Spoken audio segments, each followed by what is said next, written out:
People come, Des gens viennent, you teach them a prayer, tu leur enseignes une prière, they recite it. ils la récitent. Mais They do not hate sin with all their heart. ils ne haïssent pas le péché de tout leur cœur. They do not hate all sin with all their heart. Et ils ne haïssent pas tout péché de tout leur cœur. They do not turn totally from Satan. Et ils ne se détournent pas totalement de Satan. They do not give themselves to Christ totally. Et ils ne se donnent pas à Jésus-Christ totalement. Then they start learning to dance like believers Et ils commencent à apprendre à danser comme des croyants. and to do the things that believers Et do. à faire les choses que des croyants font.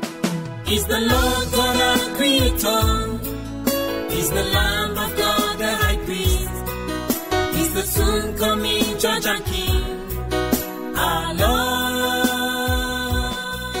He's the Lord. L'autre chose, c'est que j'étais tellement malade, vous savez, pécheur invétéré et engagé de mon état à l'époque. Oui. Alors, j'avais les ulcères d'estomac. Quand j'allais au sel, c'était avec du sang. J'avais mal aux dents. On avait déjà enlevé 3 dents. Ça devait se poursuivre, le processus. Vous savez, quand vous êtes malade, la dent cariée infecte la dent de devant, la dent de derrière, la dent de dessus ou de dessous. Wow. Donc, j'avais également une syphilis de 3e degré. Oh là là. Donc, est-ce que j'allais me marier même comme j'avais une femme à la maison? Est-ce qu'on allait encore faire des enfants? Tout ça, c'était des gros points d'interrogation. Donc, j'étais très malheureux de l'autre côté. Tu pouvais me voir bien habillé, mais l'intérieur, mon corps même était pourri. Et alors, quand on m'a dit que c'est Jésus que tu as reçu, guérit les gens, j'ai suivi des témoignages des Camerounais. Ça, c'est ce qui m'a le plus touché. Dans la Bible, je disais, ah, ça c'est très lointain. Mais quand j'ai entendu des Camerounais témoigner, des gens qui sont bêtis, comme je me réclamais d'être bêtis à l'époque, tellement, j'ai dit, mais comment? Ah, ça. J'ai dit, mais Seigneur Jésus, tu vas faire ça dans ma vie. Là, je ne suis plus allé poser quelques questions que ce soit à quelqu'un. J'ai décidé de ne pas manger pendant 2 jours pour rendre l'affaire plus sérieuse devant Dieu, seul. Et je priais, je pleurais, je priais, je pleurais. Je dis, Seigneur, voici cette syphilis, voilà mes ulcères d'estomac, voilà les maux de dents. Oh Seigneur, je voulais que ça disparaisse aussi instantanément, comme j'entendais les autres témoigner. Premier jour, 0. La nuit entre le premier et le deuxième jour, rien. Le deuxième jour, jusqu'à 18h, aucune maladie n'avait disparu. Wow. Et je voulais ça comme un signe, pour que Dieu me prouve que vraiment, il m'a sauvé. Et rien n'est parti. Alors, à la fin du 2e jour, j'ai commencé un grand deuil. Je pleurais. Je dis, ah, Dieu ne me connaît pas. Oh, parce que s'il me connaissait, vraiment, il devait me guérir aussi instantanément. Ah, Jésus ne me connaît pas. Mais je vous assure, entre la nuit du 2e jour et le 3e jour, le chancre, pour ceux qui font médecine, le chancre, c'est une plaie sur la verge d'un homme. Oui. J'avais ça. Quand je me suis levé le lendemain, c'est-à-dire à la fin de mon jeûne, le chancre avait disparu. Mais j'étais fâché. J'ai dit à Dieu, ah, pourquoi ce n'est pas parti le 1er ou le 2e jour? C'est vrai, je me suis repenti de ça. Ouais. J'ai compris que Dieu fait les choses en son temps. C'est vrai. Je peux prier, mais il n'est pas obligé de faire quand je veux, ni comme je veux. C'est le maître, c'est le patron. Amen. Mais Jésus m'avait guéri. Hey, je me suis rendu compte que les douleurs que j'avais, parce qu'en passant, mes ulcères m'avaient bien puni. C'est-à-dire que quand les douleurs venaient, je devais me trouver rapidement un endroit pour m'étendre, à plat ventre. Quelle que soit la tenue, même si j'étais en blanc, Wow. il fallait me coucher par terre. Vous voyez la misère. Et je me suis rendu compte que ces douleurs n'étaient pas là. Et j'avais des produits que je devais acheter. Ça, avant de manger. Ça, je dois prendre après avoir mangé tel autre type quand les douleurs viennent. Donc, mon budget, à la fin du mois, une bonne partie devait aller à la pharmacie. Wow. Ouais, Et j'ai dit, quand je me suis rendu compte qu'il n'y avait plus de douleur, j'ai dit à ma femme, essaie de préparer un peu le plantain. J'ai mangé, il n'y avait pas de problème. Des choses dures qui m'étaient interdites, j'ai commencé à les prendre, à manger. Je n'avais pas de problème. Et puis un jour, j'ai dit, mets le piment. Elle a mis le piment. J'ai mangé. Aucun problème. Dit waouh. J'ai vu. Et quelques temps après, ma femme me dit qu'elle est en retard. J'ai dit laisse les gens tranquilles. Mais après, c'était vraiment une grossesse. Quoi? Pas possible. Et j'ai dit ça, je ne parle pas. Je suis allé, j'ai écrit dans mon agenda déjà le nom de l'enfant en secret. Je n'ai rien dit à ma femme. Alléluia. Et puis c'était vraiment une grossesse. Elle va à l'hôpital. Je l'ai envoyée chez mes amis, les médecins, pharmaciens, biologistes. On fait des analyses. Je pensais qu'on va trouver trop de maladies, syphilis et tout le reste. Rien à signaler, rien à signaler. Il dit mystère. Jésus m'a guéri. Il a guéri même aussi ma femme chez qui j'avais fait beaucoup de dépôts. Waouh. J'étais tellement content. Et l'autre dernière chose dans le même chapitre que je vous dise, mes frères. Oh, habitué aux extensilines, 2 400 000. Wow. À l'époque, il y avait les pénicillines, procaïne. Je crois que ça n'existe plus. Ces injections-là, quand on finit de t'injecter, le pied meurt. Wow. Tu t'assois, tu attends avant de pouvoir te relever. Wow. Maintenant, quand j'ai vu que Jésus m'a guéri, j'ai dit, ce n'est pas possible. Je suis allé prendre une petite retraite. J'ai dit, Jésus, ici, là, tu es mon médecin à vie. Alléluia. C'est désormais toi qui vas me guérir. Jésus le fait très fidèlement. Voici cette 28e année. Depuis que j'ai cru, je suis allé à l'hôpital. Pour ce qui me concerne, 2 fois. Donc Jésus est très fidèle. Amen. Il m'a toujours guéri. Amen. Il est mon médecin, il est ma santé. Alléluia. Amen.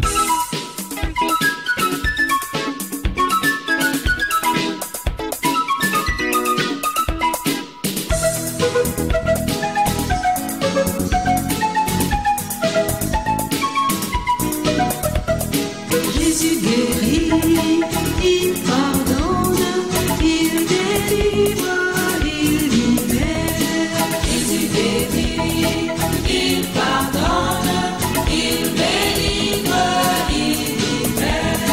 Es-tu déjà découragé? Es-tu lassé par ton péché? Ne t'en fais pas, viens à lui, ne t'en fais pas, viens à Jésus. Jésus guérit, il pardonne, il délivre, il libère. Jésus guérit, il pardonne, il délivre, il libère. La maladie t'a-t-elle lassé et tu souffres vraiment? Ne t'en fais pas, viens à lui, ne t'en fais pas, viens à Jésus. Jésus guérit, il pardonne, il délivre, il libère. Jésus guérit. Merci d'avoir écouté ce témoignage du pasteur Constantin Ekoué. Nous voyons comment Dieu est amour.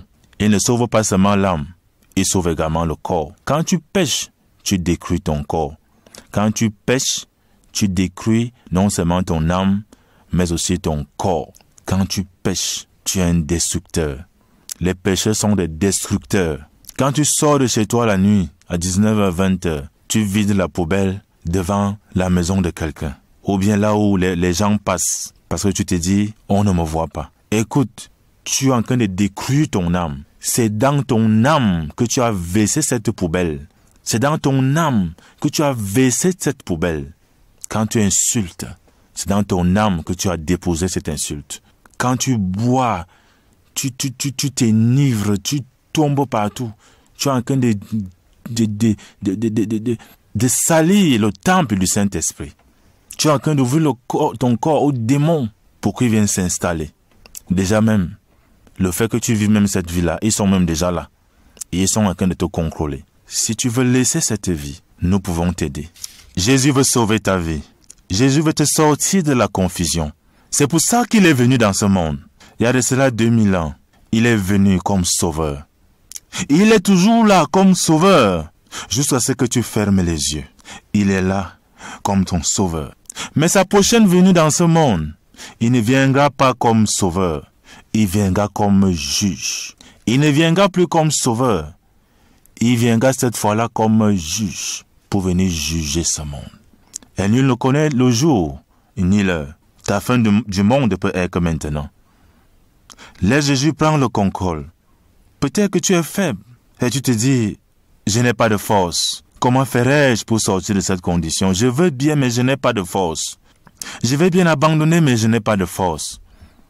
Crie à Jésus maintenant même et dis à Jésus, je veux bien, Seigneur Jésus, mais je n'ai pas de force. Il viendra à ton secours.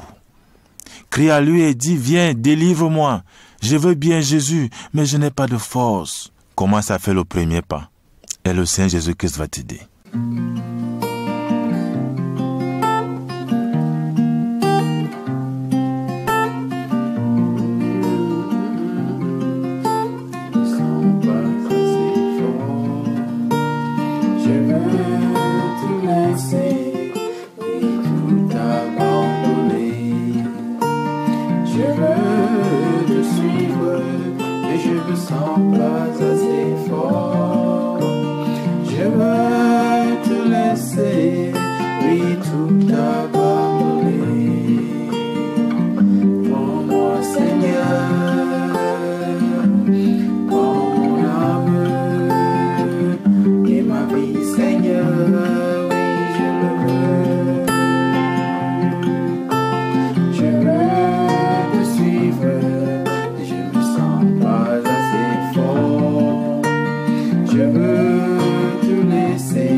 Tu viens de crier à Dieu que tu n'as pas de force, je veux bien le suivre, mais tu es faible. Il t'a écouté.